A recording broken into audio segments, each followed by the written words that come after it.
శ్రీమతి నమః. పాకిస్తాన్ బతిమాలుకుంది. పక్కనున్న దేశాలని మనకి రాయిబారం పంపించింది.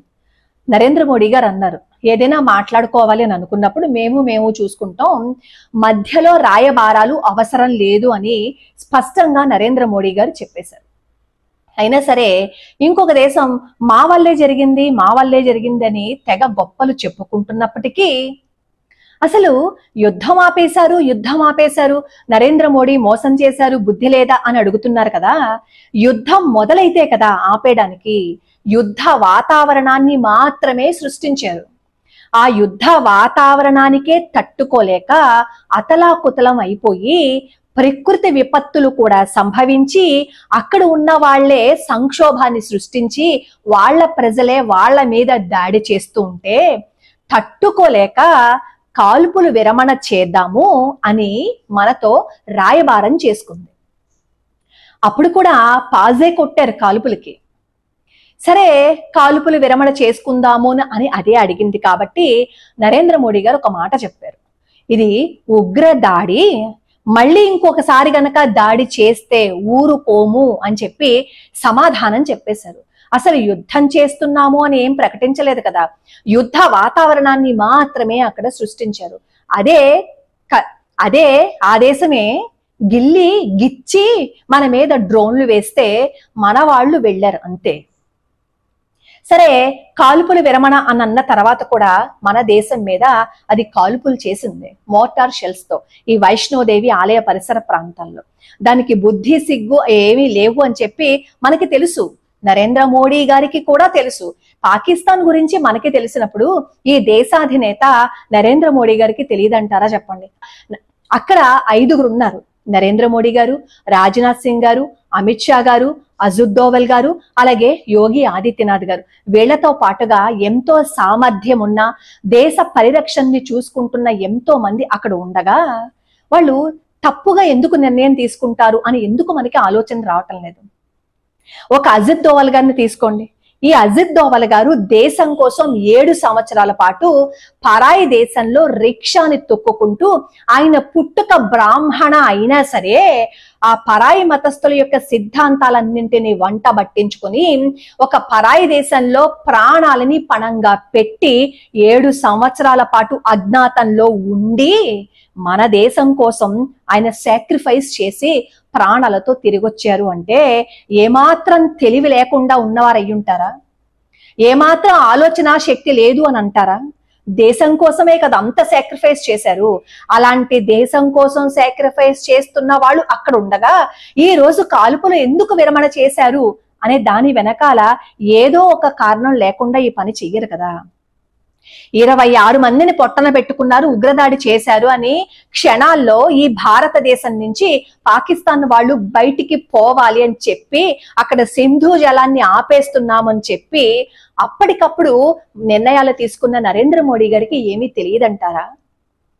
చుట్టుపక్కల ఉన్న దేశాలతో స్నేహభావాన్ని ఆయన ప్రకటిస్తూ ఈ రోజు ప్రపంచంలోకెల్లా అద్భుతమైన దేశం ఏదైతే ఉందో ఆ చెప్పుకునే పేర్లలో భారతదేశం కూడా ఒకటి అని చెప్పుకునే స్థాయికి నరేంద్ర మోడీ గారు తీసుకొచ్చారు అంటే ఆయన ఎందుకు ఈ కాల్పులకి పాజ్ పెట్టారు అనే దాని వెనకాల కారణం ఉండదు అని అంటారా? ఈ విజయశాంతి గారు మాట్లాడతారు కదా, అసలు 1965 ఈ యుద్ధం వచ్చినప్పుడు, 1971 యుద్ధం వచ్చినప్పుడు ఈ కాంగ్రెస్ ప్రభుత్వం ఎంత సమర్థవంతంగా పనిచేసింది, ఇక ముందు భవిష్యత్తులో కూడా అంత సమర్థవంతంగానే ముందుకు తీసుకువెళ్తుందని ఆశిస్తున్నానని చెప్పి పాపం కుర్చీలో కూర్చుని కబుర్లు చెప్తున్నారు. ఏంటమ్మా 1971లో సమర్థవంతంగా పనిచేసిన సమర్థన ఎక్కడుందమ్మా? అలాగే మోడీ గారు ఈ కాల్పుల విరమణ చేసేశారు అని అనగానే 1971లో ఈ ఇందిరాగాంధీ గారు ఏదైతే మాట్లాడుతున్నారో ఆ న్యూస్ ని వైరల్ చేస్తున్నారు. ఆ న్యూస్ ని వైరల్ చేస్తున్న ఈ సోకాల్డ్ సూడో సెక్యులర్ మేధావులు మరి 1971 ఒప్పందంలో జరిగిన విషయాలన్నింటినీ మర్చిపోయారా? తర్వాత ఎన్నో సంవత్సరాల పాటు మన దేశం మీద జరిగిన ఉగ్రదాడుల గురించి మర్చిపోయారా? ఆ లిస్ట్ ఇక్కడ పెడుతున్నాను, ఒకసారి చూడండి. మరి ఇన్ని దాడులు జరిగాయి కదా, ఇన్ని దాడులు ఎందుకు జరిగాయి? ఏ ప్రభుత్వ హయాంలో జరిగాయి ఇవన్నీ? మరి ఇవన్నీ ఎందుకు మర్చిపోయారు? ఇప్పుడు అంటున్నారుగా కాల్పులు ఆపేశారు, కాల్పులు ఆపేశారు, యుద్ధం ఆపేశారు అని. అసలు యుద్ధమే ప్రకటించినప్పుడు యుద్ధం ఆపేశారు అని ఎలా మాట్లాడతారు? 1971లో మన దగ్గర 93,000 మంది ఆ పాక్ సైనికులు ఉన్నారు. మన యొక్క అధికారులు సైనికులు 54 మంది అక్కడ ఉంటే 93,000 మందిని పువ్వుల్లో పెట్టి దున్నపోతుల్ని మేపినట్టు మేపి అక్కడ అప్పచెప్పి కనీసం మన 54 మంది అధికారులను తీసుకురాలేదు. వాళ్ళందరూ కళ్ళ నీళ్లు పెట్టుకుని ఉత్తరాలు రాసుకుని మమ్మల్ని తీసుకువెళ్తారు కదా అని ఎదురు చూపు చూసి చూసి చూసి చూసి వాళ్ళ యూనిఫామ్లు దుమ్ము కట్టుకుపోయి వాళ్ళ నీళ్లు గట్ట కట్టుకుపోయి ఎదురు చూశారు తప్ప ఎప్పటికీ మన దేశానికి ఎందుకు రాలేకపోయారు, ఎందుకు తీసుకురాలేకపోయారు? అప్పటి పేపర్లో ఈ 54 మంది పేర్లు అలాగే ఎందుకు ఉండిపోయాయి? మరి అప్పుడు ఎందుకు అడగలేదు? 93,000 మందిని అప్పచెప్పిన మీరు 54 మందిని ఎందుకు తెచ్చుకురాలేకపోయారు అని ఎందుకు అడగలేకపోయారు? మరి ఆ రోజే పాక్ ఆక్రమిత కాశ్మీర్ని ఎందుకు తెచ్చుకోలేదు అని ఎందుకు అడగలేకపోయారు? బంగ్లాదేశ్ కి స్వాతంత్రం వచ్చింది, కానీ భారతదేశానికి ఏం ఒరిగింది? ఏం ఒరిగిందని మనకి ఏదో పెద్ద ఉపయోగం చేసేసారని చెప్పి మాట్లాడుతున్నారు. అక్కడ అంతమంది అధికారులు సైనికాధికారులు ఉండిపోతే ఒక్క మాట చెప్పలేదే. మరి వాళ్ళ కన్నీళ్లు ఏమైపోయి ఉంటాయి? వాళ్ళు ఎంతమంది బాధపడి ఉంటారు? అవునులే, ఈ 54 మందేగా, మనకి 54 మంది తృణప్రాయం. ఇప్పుడు కాల్పు ఎందుకు ఆపేశారు? దేశాన్ని నాశనం చేసేశారు, దేశాన్ని అలా చేసేశారు, మోసం చేసేశారు అని మాట్లాడుతున్నారు కదా. మరి 1950లో చైనాతో యుద్ధం జరుగుతున్నప్పుడు మన సైనికులకి కనీసం అక్కడ రోడ్డు కూడా సరిగ్గా లేదు అని చెప్పకుండా యుద్ధానికి పంపిస్తే మన సైనికులు తాళ్లతో ఆ పర్వతాలన్నీ ఎక్కి యుద్ధం చేశారే, అప్పుడు ఎందుకు సరిగ్గా చెప్పలేదు? పోనీ అప్పుడు యుద్ధం జరుగుతున్నప్పుడైనా చైనా వాళ్ళకి ఎందుకు భారతదేశం నుంచి బియ్యాన్ని పంపించారు? ఇలాంటివన్నీ ఒక్కొక్కటే చెప్పుకుంటూ పోతే అసలు దానికి అంతు పంతు అనేదే ఉండదు. ఏంటమ్మా ఏమన్నారు విజయశాంతి గారు? భవిష్యత్తులో కూడా మన దేశాన్ని కాంగ్రెస్ చక్కగా పరిపాలించాలని కదా అన్నారు. అవును, నిజమే. ఇప్పుడు మనకి ఎంతో నష్టాన్ని ఎంతో కష్టాన్ని ఇస్తున్న ఈ చైనాతో పొత్తు పెట్టుకుని అక్కడ వాళ్ళతో సఖ్యంగా ఉంటున్న ఈ రాహుల్ గాంధీ గారిని మనం ప్రధానమంత్రిగా చేసుకోవాలి. ఇప్పుడు కేసు నడుస్తోంది కదా, దాని గురించి ఏం చెప్తారు సమాధానం? అక్కడ వాళ్ళు కాల్పుల్ని పాజ్ చేశారు.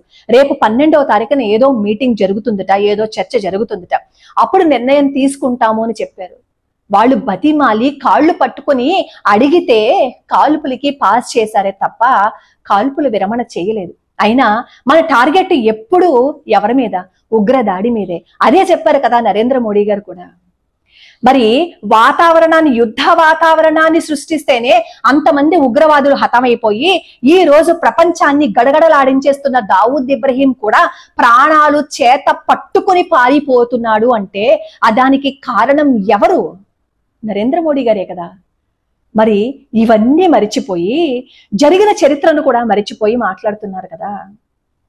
మరి ఆ రోజు పండిట్ నెహ్రూ గారి కబంధ హస్తాలలో ఉన్న కాంగ్రెస్ వేరు, నెహ్రూ గారి కబంధ హస్తాల్లో లేని కాంగ్రెస్ వేరు. నేను కాంగ్రెస్ కి వ్యతిరేకిని కాదు, కానీ కబంధ హస్తాల్లో ఉన్న కబంధ హస్తాల్లో లేని అది ఒకసారి డిఫరెన్స్ చూడండి.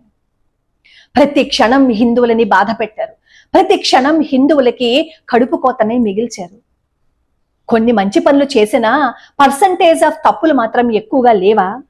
మరి వాటన్నింటినీ మర్చిపోయారా ఈ సూడో సెక్యులర్స్? మర్చిపోయి ఈ రోజు దేశాన్ని సూపర్ పవర్స్ ఏవైతే ఉన్నాయో ఆలో ఒకటిగా నిలబెట్టాలి అని అనుకుంటున్నా, నిలబెట్టినా ఈ నరేంద్ర మోడీ గారి గురించా మాట్లాడుతున్నారు. నేనేవి బీజేపీకి సపోర్టో కాంగ్రెస్ కి ఎగనెస్టో కాదు, మన దేశానికి మంచి చేసే వాళ్ళ గురించి మనం మాట్లాడాలి.